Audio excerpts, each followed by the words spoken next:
बिस्मिल्लाहिर्रहमानिर्रहीम। अज़ीज़ानी मोहतरम, आज हम इस वीडियो में ज़िक्र करने लगे हैं कि अपने मरहूमिन के लिए एसाल सवाब का तरीका क्या है। जब हम अपने मरहूम के लिए कोई चीज़ बनाते हैं तो उसकी नीयत क्या करनी चाहिए।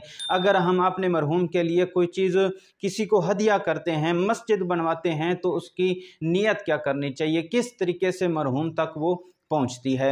और आज हम इस वीडियो में ये भी जिक्र करेंगे कि कौन सा ऐसा फ़ेल है जो मरहूम के लिए ज़्यादा बख्शिश का सबब बनता है। अज़ीज़ानी मोहतरम, सबसे पहले नीयत को जिक्र करने लगे हैं। अज़ीज़ानी मोहतरम, घर में जो चीज़ भी बनाते हैं मरहूमिन के लिए बनाते हैं, या फिर जो मरहूम हो चुके हैं, वालिदैन हो चुके हैं मरहूम, उनके लिए अगर आप नमाज हदिया पढ़ना चाहते हैं या फिर आप कुरान मजीद की तिलावत करते हैं, तो नीयत ये होनी चाहिए कि मैंने जो कुछ नमाज पढ़ी है या तिलावत की है या जो कुछ मैंने बनाया है, मरहूम गरीबों को खिलाया पिलाया है, खुदाया इसके सदक़े मेरे वालिद मोहतरम या जो मरहूम हो चुके हैं उनकी बख्शिश फरमा, और खुदाया इसका अज्र उसके नामा अमाल में दर्ज फरमा। बस यही दिल में इस फ़कत इरादा काफ़ी है, ज़्यादा लंबी चौड़ी तमहीद बांधने की ज़रूरत नहीं है। अल्लाह तबारक व तआला नीतों से वाकिफ़ है। इसके बाद मरहूमीन के लिए जो बख्शिश का ज़्यादा सबब बनता है वो ये है कि सदका जारिया, किसी गरीब के लिए कुछ ऐसे कपड़े वगैरह पहना देना, या मस्जिद वगैरह बनवा देना, नलके वगैरह लगवा देना, या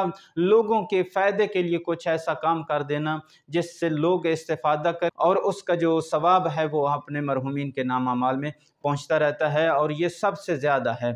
और ज़ियारत इमाम हुसैन अलैहिस्सलाम करना ये भी मरहूमीन की बख्शिश के लिए सबब सबसे ज़्यादा है कि नैब ज़ियारत होकर उनके लिए ज़ियारत करना ये भी सबसे ज़्यादा फ़जीलत का हामिल है। अज़ीज़ानी मोहतरम, बहुत सारे अमाल हैं जो अपने मरहूमिन के लिए किए जा सकते हैं। नमाज़ें पढ़ी जा सकती हैं, हदिया वालिदैन के लिए, हदिया मरहूमिन के लिए आप पढ़ें और उनका सवाब जो है मरहूमिन तक पहुँचाते रहें। वस्सलामु अलैकुम व रहमतुल्लाहि व बरकातहू।